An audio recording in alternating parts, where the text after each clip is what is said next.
Bueno, sí, tengan ustedes muy buenas tardes. Una vez más les saluda Carlos Masura de Canadá. Hoy vamos a ver un tema, pero un tema extremadamente interesante. Pero antes de abordar este tema, yo quiero que usted aprenda hoy de dónde surgen esos fantasmas del miedo.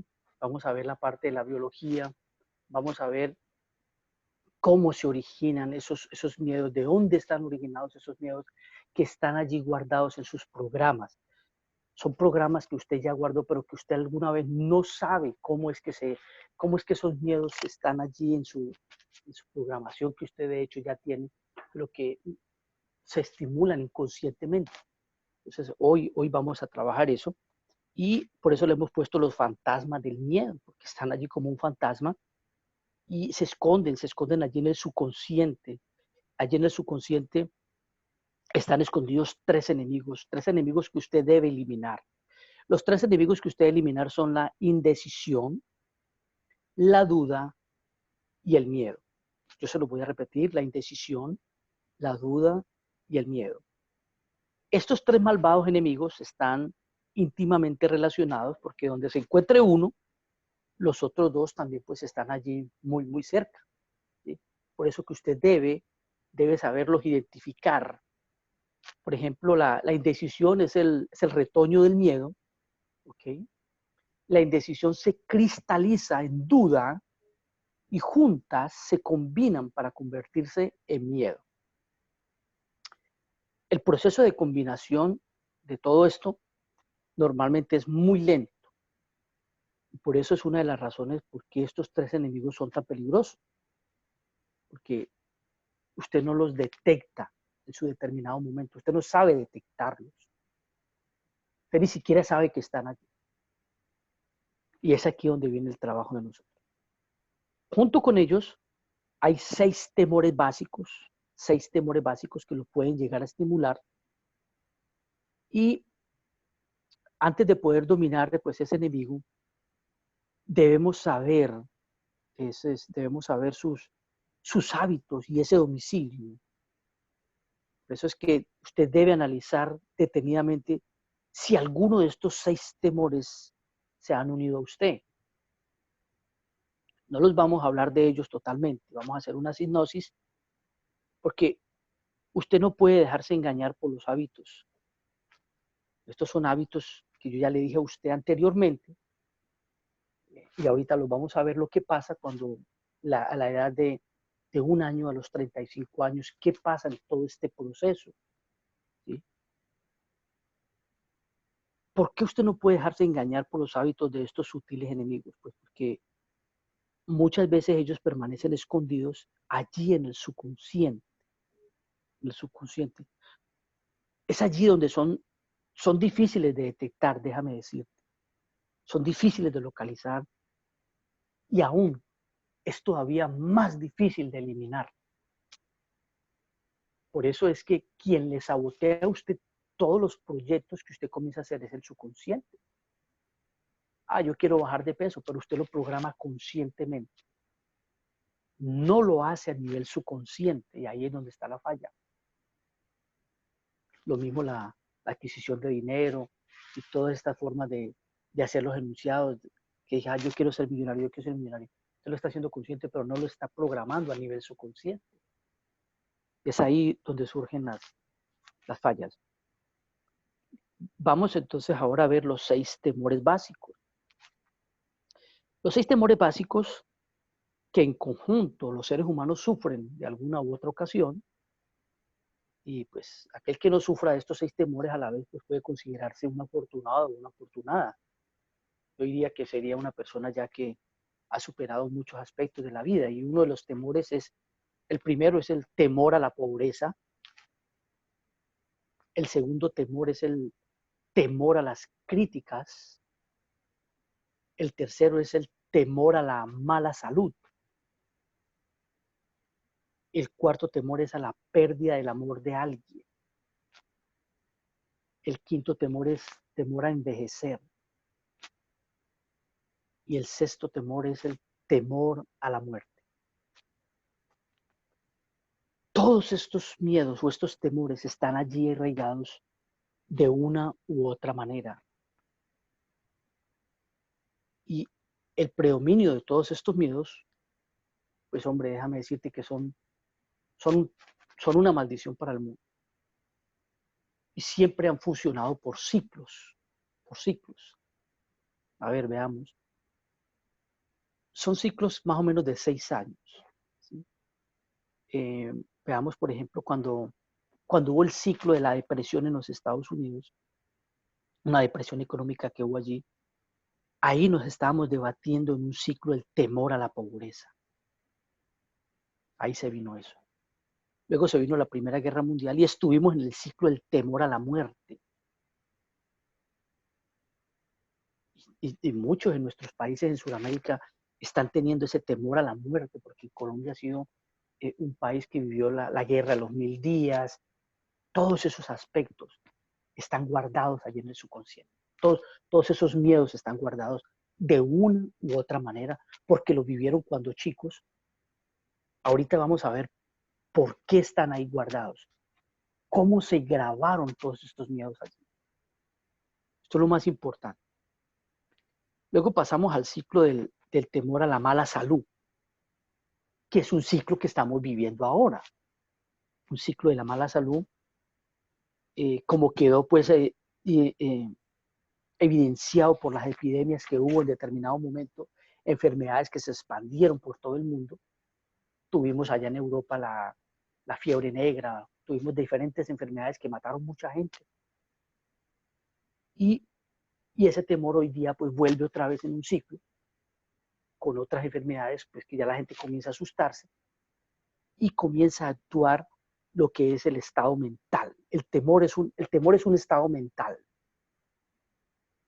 ¿Alimentado por quién? Por los medios amarillistas. Entonces, vamos a poner un ejemplo. ¿Usted por qué cree que la mayoría de los médicos, la mayoría de los médicos, la mayoría de los médicos no se enferman? Pues porque ellos no tienen miedo. Mire usted la gran diferencia.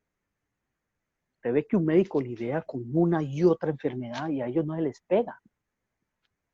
Porque ellos han enfrentado el miedo estudiando la enfermedad en sus años de carrera. Esto me deja a mí una evidencia. ¿Cuál es la mejor manera de quitarme un miedo? Enfrentándolo. Enfrentándolo. Entonces, por eso dice que la naturaleza ha investido al ser humano en el control absoluto de una cosa que es el pensamiento. Y todo esto está relacionado con lo que crea el ser humano. Todo empieza en forma de pensamiento. ¿Sí? Eso lo va acercando usted al principio, mediante el cual usted puede dominar el miedo. Usted puede llegar a dominar el miedo, pero si descubre su origen. Si usted descubre su origen, usted va a poder dominar ese miedo. Luego vimos el temor a la pobreza, que no puede haber compromiso ante la pobreza y la riqueza.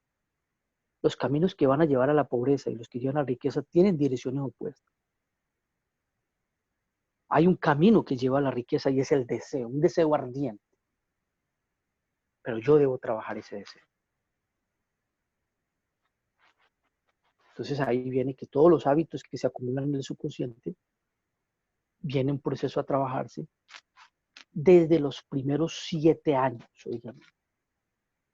Desde los primeros 7 años las ondas cerebrales trabajan en baja. El cerebro de un niño está operando en un estado llamado teta, que es hipnosis prácticamente. ¿Qué significa esto? Pues que el cerebro está funcionando como una grabadora. Lo que se ve se descarga instantáneamente a su mente. Él observa y graba instantáneamente. Ahí no hay análisis. Él está observando y grabando, observando y grabando.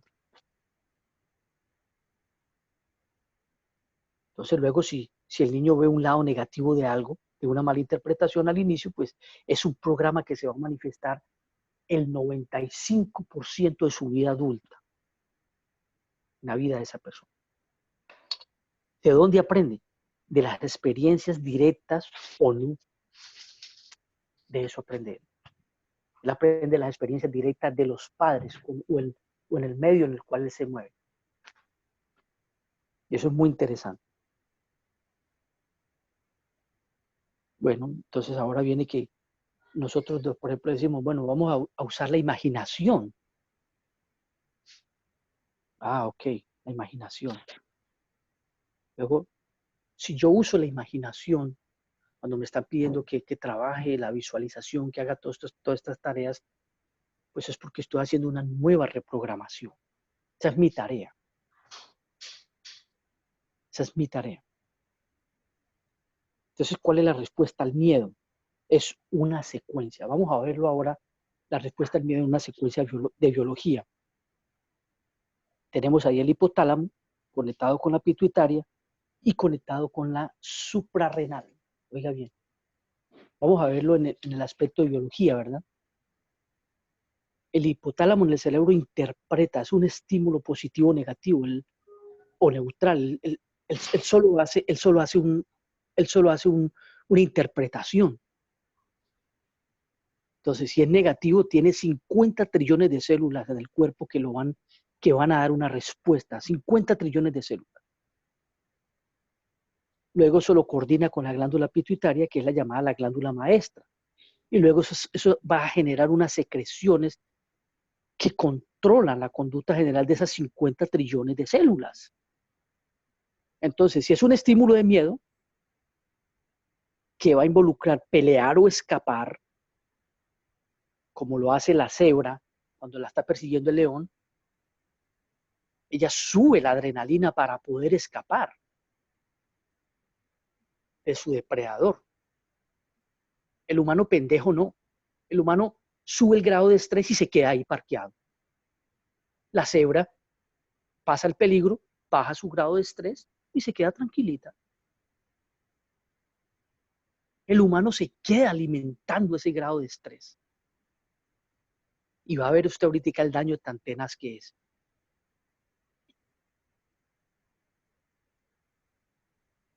Luego, ese estado de estrés aparece, entonces el hipotálamo hace la interpretación, envía esa señal a la pituitaria, que ahora libera secreciones para coordinar con esas 50 trillones de células, y se prepara ya para una respuesta que ya abarca los nervios, la sangre, todo ese rollo.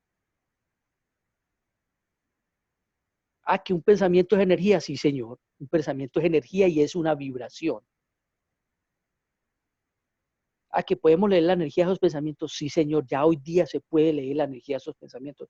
Ah, el otro día también yo les explicaba que se le colocaron una cantidad de cables a una persona, eso fue con la caja de Faraday, inventada por el físico Elmer Green, y se le enviaron pensamientos positivos a otra persona y hasta con nosotros mismos, y eso llegó a producir un aumento de energía que era una energía electroestática. Entonces, cuando esa persona estaba tranquila, sin moverse, su cuerpo liberaba energía electromagnética. Cuando se le toma una persona un encefalograma, y eso generaba de 10 a 15 milivoltios. ¿Sí? Ahora, si la persona entraba en una meditación, esa energía aumentaba a 3 voltios, oiga bien.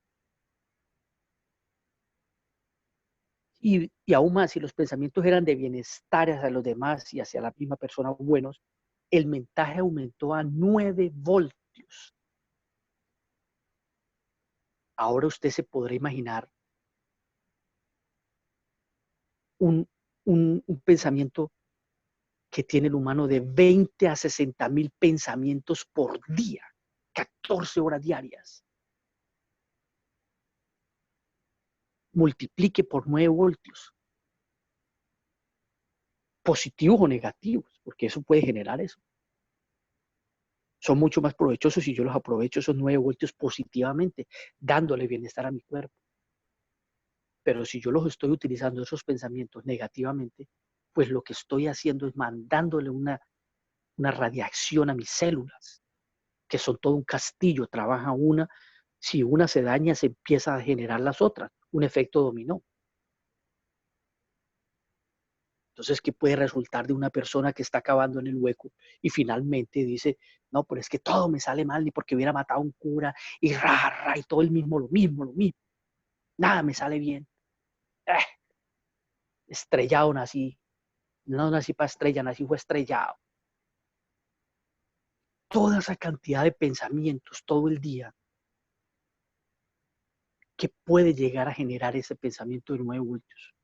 Pues una enfermedad, una gastritis, una migraña, prácticamente una enfermedad psicosomática, la mente enfermando al cuerpo.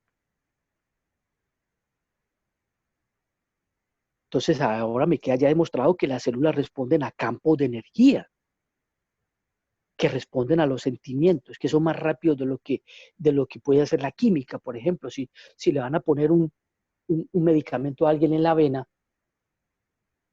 corre más rápido el pensamiento que el medicamento que corre por la sangre. Imagínense ustedes. Eso está probado físicamente. Entonces, todo es lo que interpreta el sistema nervioso. Eso va creando secreciones que son el cortisol y la adrenalina, que lo hablábamos antes. El sistema nervioso de la cebra, ella sube la adrenalina para escapar. Usted cuando le llegan con esas deudas, pues usted se le sube la adrenalina, la duele la cabeza, no tengo cómo pagar.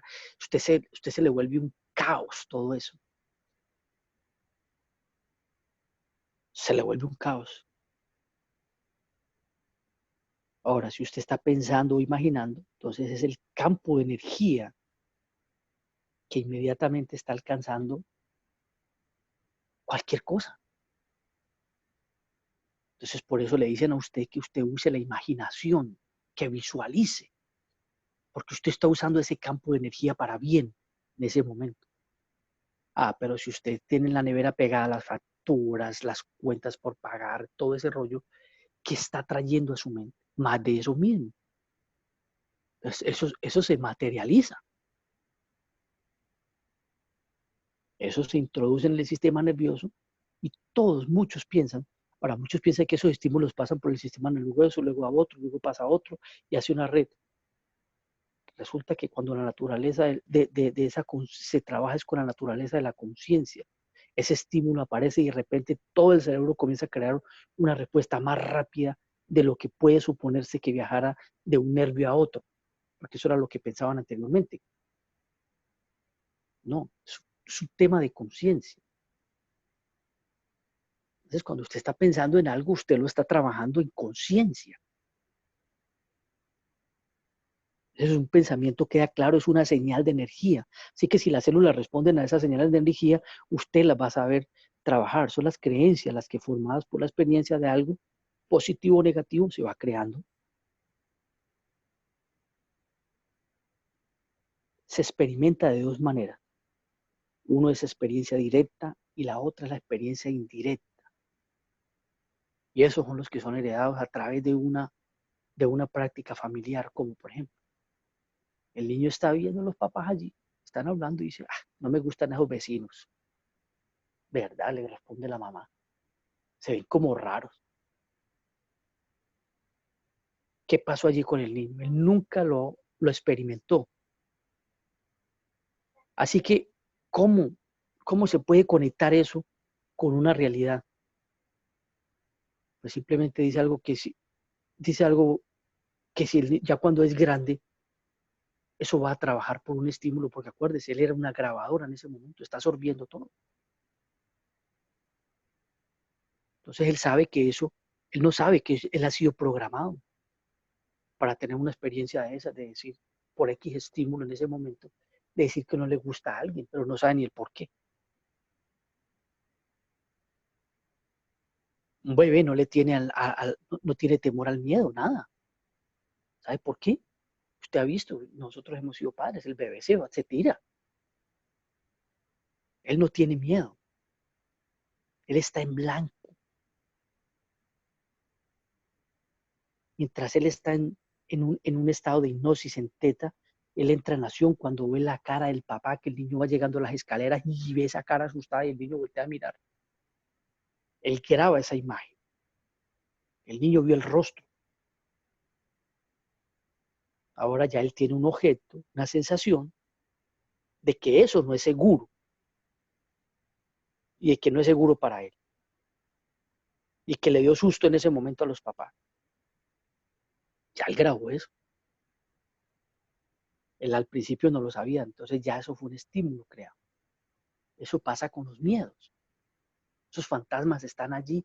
La tarea de nosotros es recuperar de dónde, Caribe, salieron esos miedos.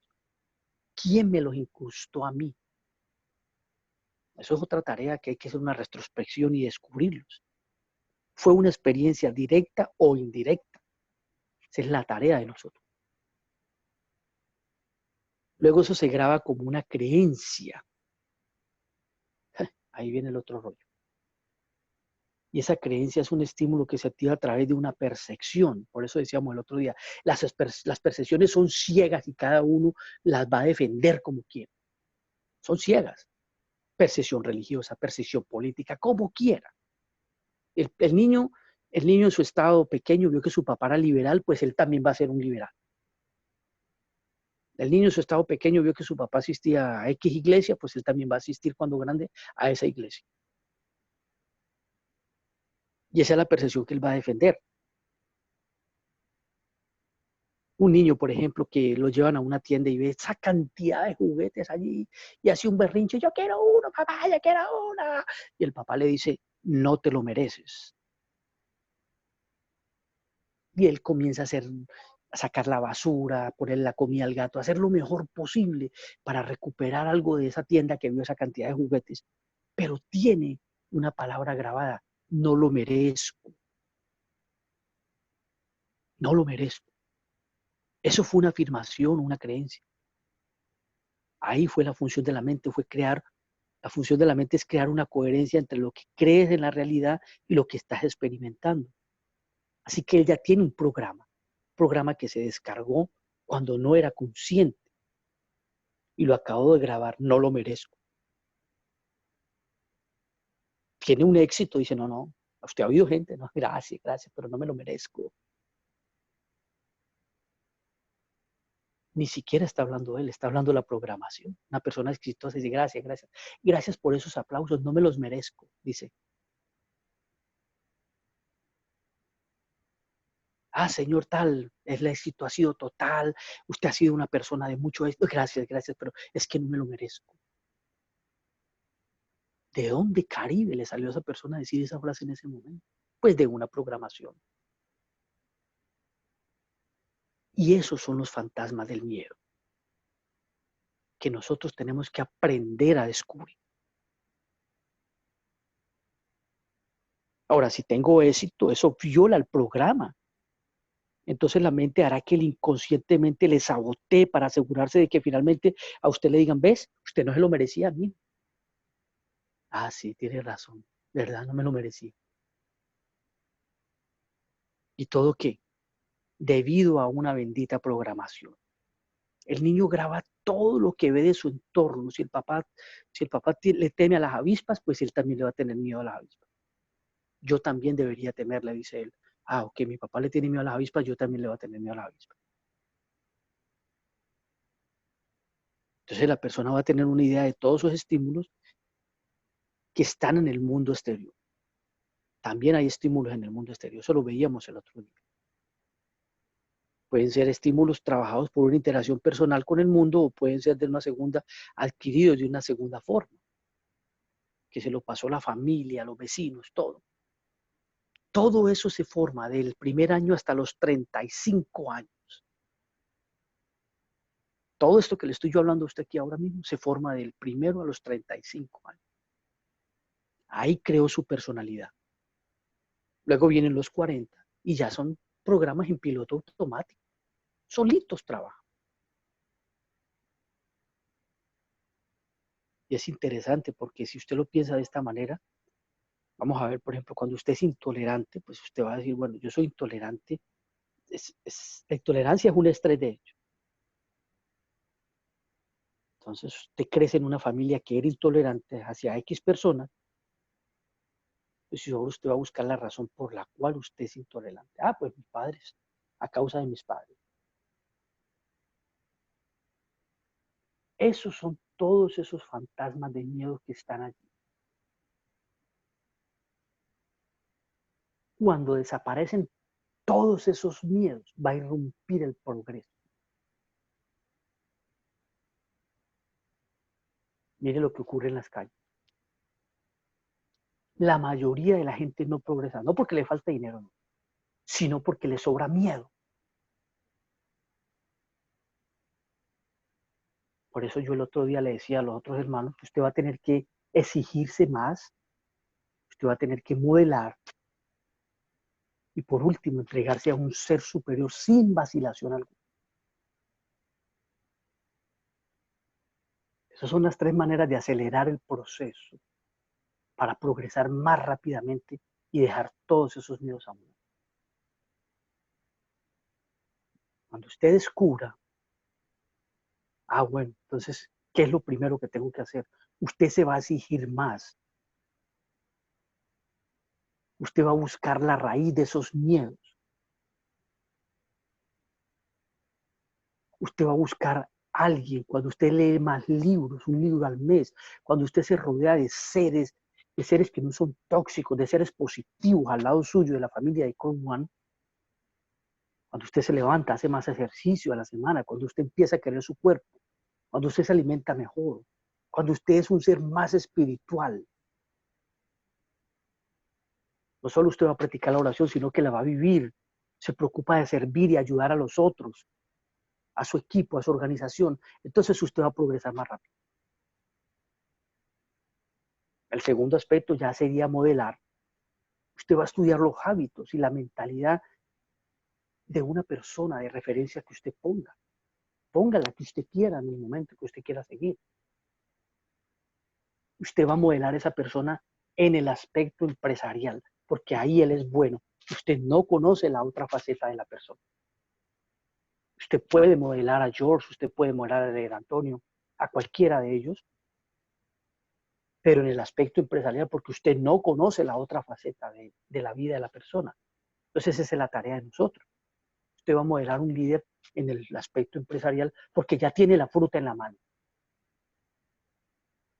No sé cuál es el otro aspecto a modelar, pero no me interesa es el que ya tiene la fruta en la mano. Usted lo va a modelar, pero lo va a modelar ya poniendo en práctica, pero con su sello personal. ¿Ok? Muy importante. Para que usted no se vaya a convertir en una vulgar copia de otra persona. No, usted le pone su sello personal. Y eso va a hacer la diferencia. Usted va a desarrollar unos hábitos, los mismos que hacen ellos. ¿Cómo lo hicieron? ¿Cómo terminó él? ¿Cómo viven ellos? ¿Qué hacen? ¿Cómo hacen para tener éxito en el negocio? Lo más importante.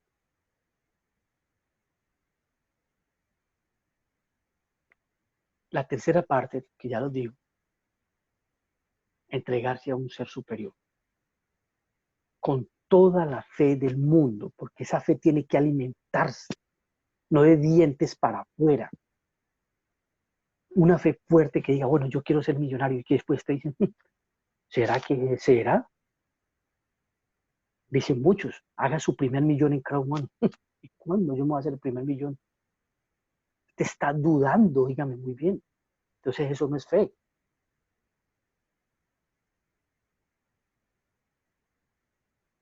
Hay mucha gente que dice que son espirituales con una gran fe, creyentes en Dios,